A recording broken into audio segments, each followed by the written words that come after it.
భక్తులకు సమాధానం చెప్తారని అడుగుతున్నా. ఈరోజు పవన్ కళ్యాణ్, చంద్రబాబు నాయుడు అండ్ ఇలాంటి తప్పుడు ప్రచారం చేసిన ప్రతి ఒక్కరి నోళ్లు పినాయిల్తో కడగాలని కూడా భక్తులకు తెలియజేసుకుంటున్నా.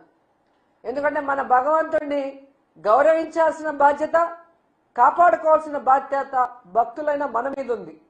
ఇలా రాజకీయం కోసం దేవుణ్ణి కూడా వాడుకునే చంద్రబాబు నాయుడు, పవన్ కళ్యాణ్ లాంటి వాళ్ళకి బుద్ధి చెప్పాలని కూడా ఈ సందర్భంగా తెలియజేసుకుంటున్నా.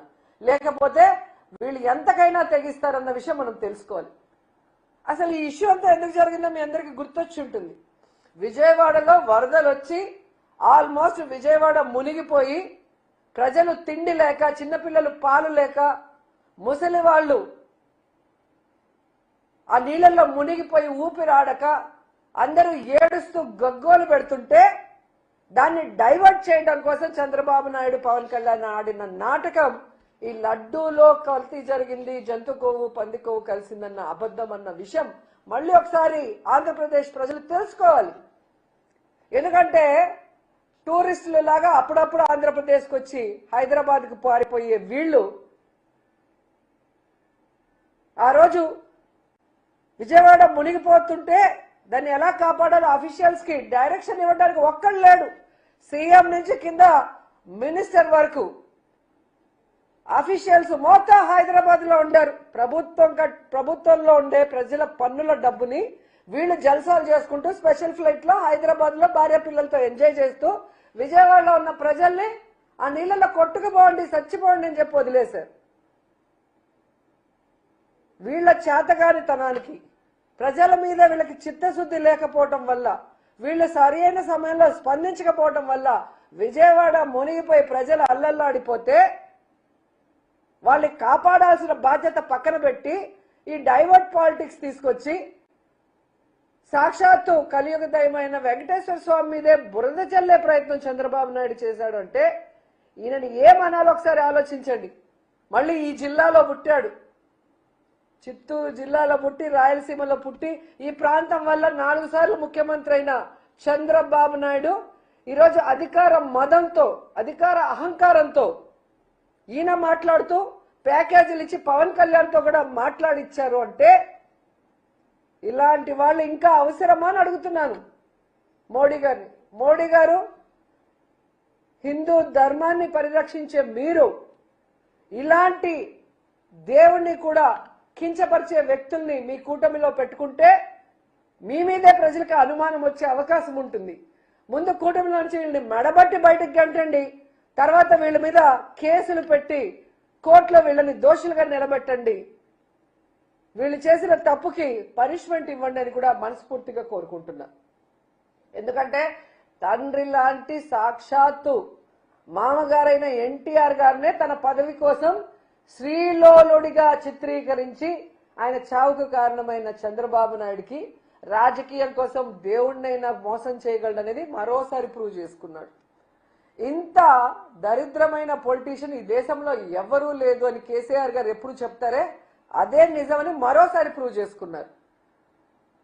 సో ఏదైతే ఈరోజు నేషనల్ డైరీ రీసెర్చ్ ఇన్స్టిట్యూట్ పరిశోధన చేసి ఇచ్చిందో దాంట్లో జంతు కొవ్వు కానీ, పంది కొవ్వు కానీ, ఫిష్ ఆయిల్ కానీ లేదని ఆ రిపోర్ట్ని సిబిఐ కోర్టు ముందు ఉంచింది. ఇది మీరు కనుక చదివితే మీకే అర్థమవుతుంది చంద్రబాబు నాయుడు గారు ఎంత నీచుడు, దేవుడి లడ్డూని కూడా తన రాజకీయం కోసం ఎలా ఉపయోగించుకున్నాడని. అలాంటి వ్యక్తిని తరిమి తరిమి కొట్టండి.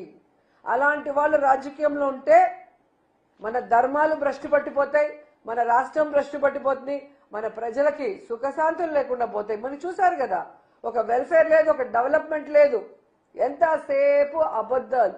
లేదా జగన్మోహన్ రెడ్డి గారి మీద, వైఎస్ఆర్సీపీ మీద బురద చల్లడం తప్ప మరో కార్యక్రమం లేదు అని ఈ 2 ఏళ్ల కాలంలో అందరూ పూర్తిగా అర్థం చేసుకున్నారు. సో భవిష్యత్తులో ఈ జనసేన ఏదైతే కామసేన, కామాంధుల సేన అని ప్రూవ్ చేసుకుంటుందో, పార్టీ పెట్టినప్పటి నుంచి ఇప్పటి వరకు ఎంతమంది నాయకులు దాంట్లో హత్యలు చేశారు, రేపులు చేసినారు, వాళ్ళు సాక్ష్యాధారాలతో బయటకు వచ్చారో మనం చూస్తున్నాం. అంటారు కదా, యదా రాజా తదా సేన. సో తెలుగుదేశంలో అలాగే ఉంది, జనసేనలో అలాగే ఉంది. అలాంటి పార్టీలకి భూస్థాపితం చేయండి. అలాంటి పార్టీల వల్ల ఎటువంటి ఉపయోగం లేదు. సో నిజంగా ఈరోజు దేవుడు లడ్డూలో కొవ్వు కలిసింది అని చెప్పిన వ్యక్తుల కొవ్వు కరిగిచ్చే విధంగా ఈరోజు వచ్చిన రిపోర్టు నిజంగా చాలా సంతోషంగా ఉంది. కనీసం ఏమంటారు, నిజాయితీకి, నిజమైన రిపోర్టుకి బయటకు వచ్చే అవకాశం ఉంది. అదే నీకు ఆంధ్రప్రదేశ్లో సిట్ అయింటే, చంద్రబాబు నాయుడు సిట్ అంటే సిట్టు, స్టాండ్ అంటే స్టాండ్, నిజాలు బయటికి రాకుండా సమాధి చేస్తుంటారు. అనేక విషయాల్లో మనం చూసాం. ఎప్పుడు ఏది జరిగినా ఒక కమిటీ వేసేస్తారు, ఆ కమిటీ రిమోట్ బయట పెట్టరు, ఆ తప్పు చేసిన వాళ్ళని శిక్షించరు, వాళ్ళైతే దాచిపెట్టుకుంటారు. లేని వాళ్ళ మీద తప్పుడు రిపోర్ట్లు సృష్టించి తప్పుడు కేసులు పెట్టి రెడ్ బుక్ రాజ్యాంగం అంటూ ఎలా నడిపిస్తారో ఈ 2 సంవత్సరాల్లో మనం చూసాం. సో ఇలాంటి చంద్రబాబు నాయుడు, పవన్ కళ్యాణ్ లాంటి వ్యక్తుల్ని నేపాల్లో ఎలా అయితే తరిమి కొట్టారో అలా తరిమి కొట్టమని ఈ రాష్ట్ర ప్రజలకి, యువతకి పిలుపునిస్తున్నాం. మళ్ళీసారి వీళ్ళు తప్పు చేయకుండా చూసుకోండి. హిందుత్వ సంఘాలు కూడా ఈ అంశం పైన స్పందించాల్సిన అవసరం ఉందంటారు. స్వామీజీలు కూడా ఈ విషయం పైన స్పందించాల్సిన అవసరం. నిజంగా పీఠాధిపతులు ఎవరైతే ఆ రోజు మాట్లాడి మాటలు ఉన్నాయో, బీజేపీలో కొంతమంది ఏదో జరిగిపోయిందని మాట్లాడారు, వాళ్ళు నిజమైన భగవంతుడి భక్తులు, హిందుత్వ ధర్మాన్ని కాపాడే ప్రతి ఒక్కరు కూడా ఈరోజు బయటకు రండి, తిరుమలకి రండి. టికెట్లు కావాలంటే మేము కొనిస్తాం. ట్రైన్లో వచ్చి భజనలు చేసిన వాళ్ళకి వచ్చి మాట్లాడండి. తప్పు జరిగిపోయిందని మాట్లాడారు కదా, తప్పు జరగలేదని ఆ రోజు నుంచి మేము చెప్తున్నాం. ఈరోజు తప్పు జరగలేదని ప్రూవ్ అయింది, రిపోర్ట్ వచ్చింది, క్లియర్ కట్గా రిపోర్ట్ ఉంది. ప్రతి పేజీని చదవండి, ప్రతి అంశాన్ని పరిశీలించండి.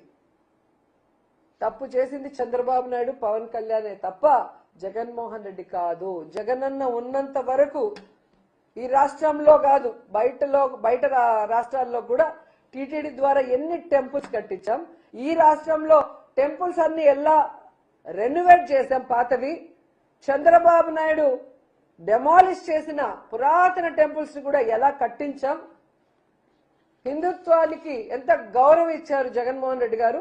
జగనన్న సీఎంగా ఉన్నప్పుడు తిరుమల లడ్డు ఎంత క్వాలిటీని పెంచారు అనేది తెలుసుకొని ఈరోజు వచ్చి చంద్రబాబు నాయుడు, పవన్ కళ్యాణ్కి గడ్డి పెట్టండి, వాళ్ళ నోళ్లు పినాయిల్తో కడగండి అని కూడా ఈ సందర్భంగా తెలియజేసుకుంటున్నాను.